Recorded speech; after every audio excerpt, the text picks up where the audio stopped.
મકવાણા એ ભારતીય જનતા પાર્ટીમાં જોડાવા જઈ રહ્યા છે.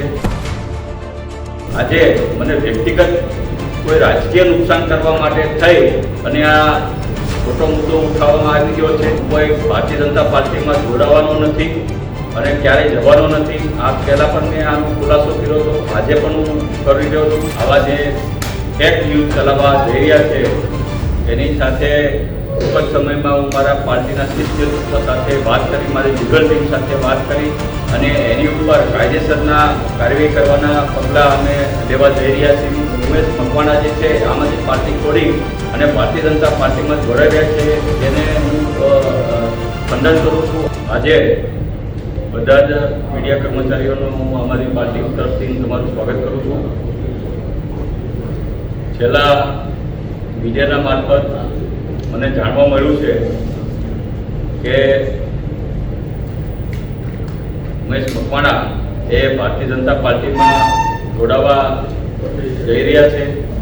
આવી સમાચારના માધ્યમથી, અમુક યુટ્યુબ ચેનલના માધ્યમથી મને જાણવા મળ્યું છે.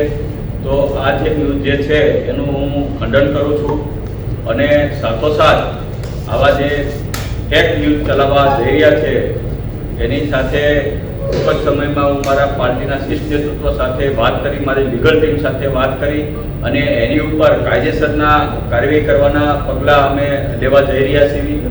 તમે જોયું છે કે 2020માં મેં આમ આદમી પાર્ટી જોઈન કરી હતી. 22માં હું બોટાદનો ધારાસભ્ય આમ આદમી પાર્ટીમાંથી ચૂંટાયો હતો. લોકોએ મારી ઉપર વિશ્વાસ મૂક્યો છે. મોટા ભાગના મુદ્દાઓ અમે વિધાનસભાની અંદર આમ આદમી પાર્ટી વતી મેં ઉપાડ્યા છે. તમે જોયું છે કે વિધાનસભાનું ગત જે સત્ર હતું, આપણું બજેટ સત્ર, એમાં સૌથી વધુ મુદ્દા મેં ઉઠાવનાર હું છું, અલગ અલગ. અને આજે મને વ્યક્તિગત કોઈ રાજકીય નુકસાન કરવા માટે થઈ અને આ ખોટો મુદ્દો ઉઠાવવામાં આવી ગયો છે, એટલે આ મુદ્દાનું હું ખંડન કરું છું. હું કોઈ ભારતીય જનતા પાર્ટીમાં જોડાવાનો નથી અને ક્યારેય જવાનો નથી. આ પહેલાં પણ મેં આનો ખુલાસો કર્યો હતો, આજે પણ હું કરી રહ્યો છું.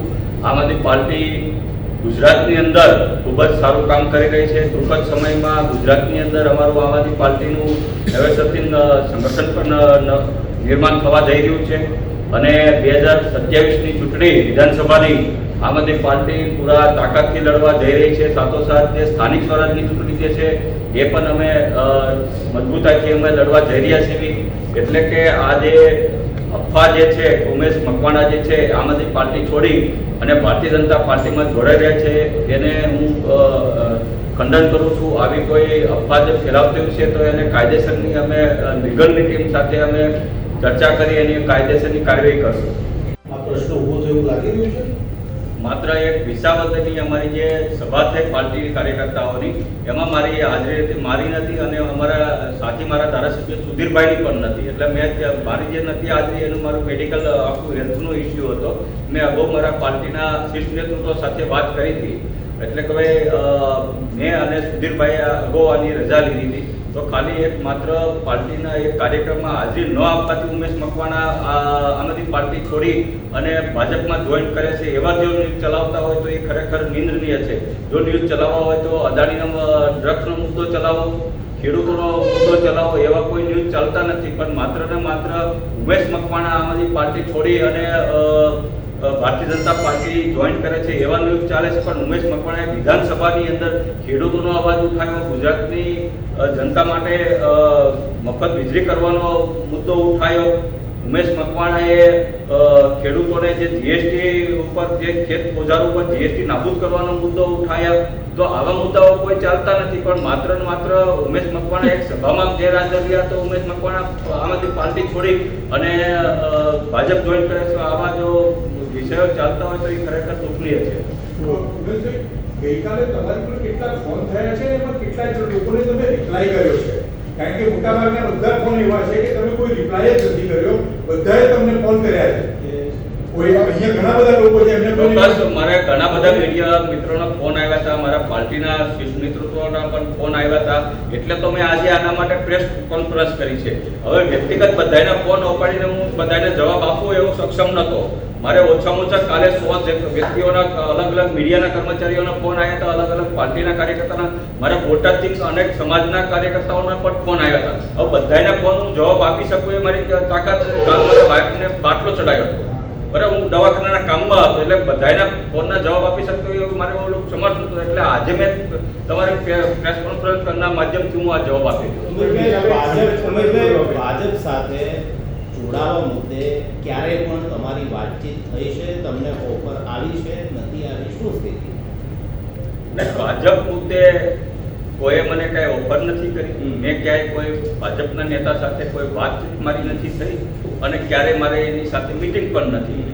એટલે આ જે કાંઈ વાત અમુક ચેનલ મારફત મને મળી છે, યુટ્યુબ મારફત ફેક ન્યૂઝ છે, એના ઉપર અમે લીગલ ટીમ સાથે વાતચીત કરી અને એની કાયદેસર કાર્યવાહી કરશું. ઉમેશભાઈ, આજે આવતીકાલે અને ભવિષ્યમાં પણ ભાજપ સાથે જોડાવાના નથી, આપમાં જ રહેશે? ચોક્કસ. જ્યારે આ વાત હું બોટાદનો ધારાસભ્ય બન્યો ત્યારે પણ આવી અફવા ઉડાડી કે ઉમેશ મકવાણા આમ આદમી પાર્ટી છોડી અને ભાજપમાં જવા જઈ રહ્યા છે, ત્યારે પણ મેં કીધું હતું. આજે ઉમેશ મકવાણાને આમ આદમી પાર્ટીના ધારાસભ્ય તરીકે 3 વર્ષ પૂરા થવા આવ્યા છે, ત્યારે પણ આજે 3 વર્ષના અંતે પણ ઉમેશ મકવાણા આમ આદમી પાર્ટીમાં જ છે.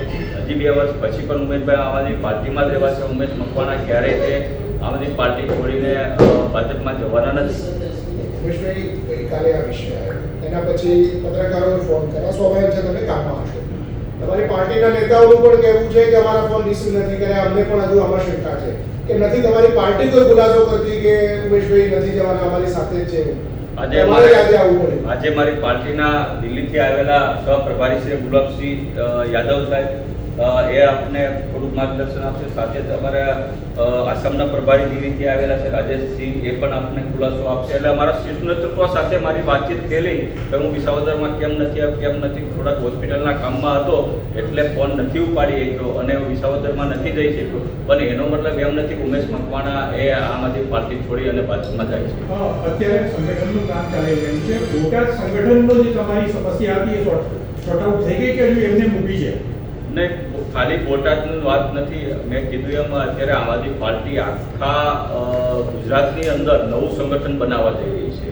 એટલે 26 લોકસભા ઉપર અમારો ઇન્ચાર્જ ટીમમાં જઈ રહી છે. 182 ઉપર આમ આદમી પાર્ટી ઇન્ચાર્જ ટીમમાં જઈ રહી છે. એટલે કે નવેસરથી આખું સ્ટ્રક્ચર ઊભું થઈ રહ્યું છે. એમાં બોટાદની એકની વાત નથી, સમગ્ર 182 વિધાનસભા ઉપર આમ આદમી પાર્ટી કામ કરી રહી છે. તમને પૂછાયું છે કે ગઈકાલે પણ તમારા ત્યાં 3 કલાક ટીમો બેઠેલી હતી તમને મળવા માટે બોટાદના સંગઠનના પરિપ્રેક્ષમાં આ પ્રકારની કોઈ વાત કરી? મૂળ વિષય એવો છે કે સ્થાનિક સંગઠનની રચના બાબતે તમને લૂપમાં નથી લેવામાં આવ્યો, તો તમારી ઈચ્છા છે એ પ્રકારનું સંગઠન નથી બનતું, એટલા માટે ક્યાંક આ વિષય બહાર આવી રહ્યો છે. નહીં, ચોક્કસપણે જે કાંઈ સંગઠન થતું હોય છે અમારા પાર્ટીના શીર્ષ નેતૃત્વ સાથે ચર્ચા વિચારણા કરી બધાને વિશ્વાસમાં લઈ પછી જ નિમણૂક થતી હોય છે. એમાં મને પણ વિશ્વાસમાં લેવામાં આવ્યો છે. એટલે બોટાદ હોય કે અન્ય વિધાનસભા હોય એમાં કોઈ અમારે ક્યાંય એવું હોતું જ નથી. અમારી સંમતિથી પછી જ અમારે હાઈકમાન્ડ આ ડિક્લેર કરતું હોય છે દરેક નિમણૂક.